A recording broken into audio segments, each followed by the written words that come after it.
All right, we're just gonna get right into it. No introduction is needed. On Monday, I had a couple of requests for dinner. My 12-year-old wanted pasta Alfredo, and my 11-year-old wanted Swedish meatballs. By the way, if you hear my kids in the background, please, it's summertime, they're at home. There's nothing I can do about it, okay? So I decided to combine the two, kind of. I started with preparing the meatballs. This is just a standard beef meatballs recipe. By the way, the complete recipes and or links to the recipes that you'll see in this video will be in the description box below. Also, I absolutely dislike mixing meatballs mixture without gloves, but I prefer forming the meatballs without gloves. I didn't have any gloves on this day, so I went without for both steps. It's weird, I know, but my reasoning for that is when I'm mixing the meatballs, stuff gets underneath my nails. But when I'm forming the meatballs, I use a small ice cream scoop so that doesn't happen. And I have better control of the meatballs. Anyways, I just say that to say if you ever see me make meatballs again, now you'll know why. While the meatballs are cooking in the oven, I'm just making the Alfredo sauce. Yes, I know that technically Alfredo doesn't contain any cream, but I feel like this is just the standard American Alfredo pasta, buttercream and parmesan. I like to keep this simple and just use salt, pepper, and a pinch of garlic powder. While the sauce was simmering, I started on some roasted broccoli. This is my go-to side vegetable dish. I make it at least twice a week. It's simple to make and everyone likes it. I keep this pretty simple also, just olive oil, salt, pepper, and garlic powder. Toss it and roast in the oven for about 15 minutes at 400 degrees, and that's it. Now that the sauce is ready, just add the fettuccine and toss and keep tossing until the pasta is coated with the sauce. If the sauce gets a little too thick, just add some of the pasta water in there. Just add a little bit at a time until you like the way it looks. The meatballs are done and now it's time to plate everything. By the way, you can let the meatballs simmer in the sauce, but I decided to keep them separate so that if we don't eat all the meatballs, I can use them for something else, which is what ended up happening. I did save some of the Alfredo sauce before tossing in the pasta so that I can pour some on the meatballs. And this is the final product. You really can't beat pasta with meatballs and some creamy sauce. Adobo chicken is probably one of my favorite dishes, and I realized that I've never made it using chicken wings, so that's what I decided to make on Tuesday for dinner. The process is slightly different. Instead of marinating the wings with the soy sauce and white vinegar, I saw Gideon, he's a food content creator, who suggested not to do that with wings as it will make the chicken skin soggy. So I just added some seasoning and gave it a quick toss and set it aside while I prep the other ingredients. And then I just fried the wings. I didn't cook them all the way, just long enough to give them a crust. While that was happening, I made the sauce, which is just vinegar, soy sauce, and brown sugar. Give it a whisk and just set it to the side for now. All right, the wings are done.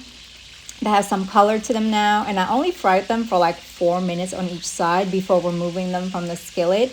You can also air fry them if you prefer not to deep fry them like this. All right, so I just removed them from the skillet, and I'm going to discard pretty much all but about a tablespoon of the oil. Also, you want to make sure that you fry the wings in batches if you have a lot. Then I just added the sliced onion. That's going to soften the seasoning that's left at the bottom of the skillet. Then I'm going to add some minced garlic. Add the sauce, some black pepper, bay leaves, and then we're just going to add the wings back into the skillet. I tried not to submerge the wings in the sauce because I want to keep the skin somewhat crispy. This is going to cook for about 35 to 45 minutes on low heat with the cover slightly ajar. In the meantime, I made some rice, and for the vegetable side dish, I made the viral carrot ribbon salad. So Cassie on TikTok made this carrot ribbon salad. I decided to combine cucumber with the carrots. I used a peeler to cut them into ribbons. This was a lot to peel. If you have kids that are old enough, this will be a fun little project for them to do. Also had some green onion. That's what I'm slicing here. I like a lot of green onion. Place this in a large bowl. Add some soy sauce, rice vinegar, sesame oil, and black pepper. As you can see, I didn't measure anything here. I just eyeball it. Use your hands to toss it. Trust me, it works better this way. If you have time to let it sit in the fridge, do so. It tastes better that way. The chicken wings are done. Just spoon some of that sauce on top and we are ready to plate. You have to eat this with rice. There's no other way. Spoon some of the sauce on top and garnish with green onion and put the veggies to the side. And this is just comfort food for me. This is a dish that's going to taste better the next day, both the chicken and the salad. So I highly suggest making extra for leftovers for lunch or dinner the next day. I have had these boxes of beef birria from Trader Joe's in my freezer for a while. So on Wednesday, I decided to make ramen beef birria. While these were thawing out, is that right? I made this mini veggie platter with ranch for us to snack on. Then I couldn't wait any longer. So I just placed the birria in a pot and I let this simmer while I prep the toppings. Here I have diced onion, cilantro and some lime wedges. I think those three are like essential for this dish. And then I started with the ramen. I use beef broth to cook the ramen in. And by the way, I always see people use the expensive ramen noodle for this. Unless you're going to use the packets or you just like the shape, it's not needed in my opinion. I used the cheap kind because I just needed the noodles and just cook for like 3 minutes, but make sure you don't throw away the beef broth. I like to use that to thin out the birria as needed. And the reason why I don't just add it into the pot while it's simmering is so that we can decide how thick or thin the consistency is. So I just add the broth the way I like it in my bowl. I feel like this is missing some boiled eggs. Other than that, it was good. On Thursday, I had a taste for salmon. Here, I'm just removing the skin because my 12-year-old prefers it this way. I feel like it changes every time. Some dishes, when I air fry them or grill them, he likes it with the skin. But since I'm baking it today, I'm just gonna go ahead and remove it. Here, I'm just mincing some garlic, some chopped parsley, zesting a lemon. Then I added some olive oil, salt, garlic powder, onion powder, smoked paprika, and just give it a stir. Add some more olive oil if it's too thick. Then I just slathered this all over the salmon and making sure every inch is covered. I placed this inside a baking dish and let sit at room temperature for about 20 minutes. In the meantime, I peeled some potatoes because I'm making mashed potatoes to go with the salmon. I actually like my mashed potatoes with the skin on because it gives it texture, but that is an absolute no-no for my kids. I used golden or yellow potatoes for this. Then I simultaneously started boiling the potatoes and putting the salmon in the oven. I removed the lid for the salmon, by the way. And oh, don't forget to add salt to the potatoes. I know I'm going back and forth. It's kind of hard cooking and filming at the same time. Into a small pot, I added some milk, garlic cloves, and butter. I just let it simmer on low heat. Then I also got started on some asparagus. I just drizzled some olive oil, salt, pepper, and garlic powder, give it a toss, then cook in the air fryer. Depending on the size, you don't want it to cook for too long, or at least I prefer my asparagus to have a bite to it. Once the potatoes are a little softer than fork tender, drain and place it back into the pot. A potato ricer is probably the best tool to make the fluffiest mashed potatoes, but I have no idea where mine is. So I just use a masher and just mashed away. Then I added the milk butter concoction. Make sure to remove the garlic cloves. Then add salt and white pepper and just stir until it's combined. You may need to add some more milk if you prefer a little bit more like watery. And then I also added some grated parmesan cheese. This is how my family likes it. Oh, and then also just a few pats of butter on top. That's how my family likes it. They don't like cream cheese, sour cream, or any of that stuff. And now everything is ready all at once. If I could change anything about this dish, I probably would want some more sauce on the salmon. But other than that, it was pretty good. The dinner I made on, what day is it? Friday, was a Hungry Root dinner. I joined Hungry Root last year to help me with easy meals to make for dinner on some of our busier nights. And I ended up really liking it and kept the subscription. This video is not sponsored, by the way. I pay for my own subscription, and I'm just sharing this with you guys since I don't have a recipe for this chicken fajita. I have worked with them recently, and I do have a discount code if you are interested. I'm not putting it on the screen because, again, this is not an ad. But this ground chicken fajita, which I don't even think is an actual real dish, but it's so good. It's probably one of our favorite meals. I do add extra seasoning and doctor it up a little bit. It comes with fresh veggies like onions and peppers and this white rice and corn. This whole dish took less than like 20 minutes, which was so helpful on those days that I didn't have time to cook, but I still wanted somewhat of a home cooked meal. Y'all know I love to cook, but I am not above using convenience when necessary. And this also comes with salsa. I added some chopped cilantro and sour cream, and this was our dinner. It was really good.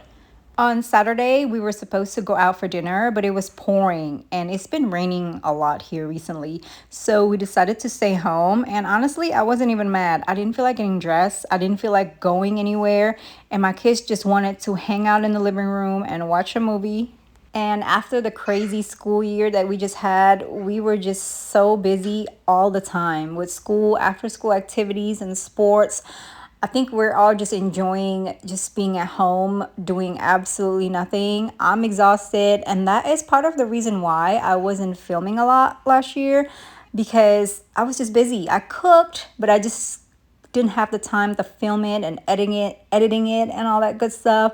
But I did create a whole bunch of recipes. I was just recipe testing in the kitchen, and I knew that eventually when I get back to filming, I was going to have new contents and new recipes and all that good stuff. So I'm super excited. But anyway, so I ended up making the meal I was supposed to make the following day, which is Sunday.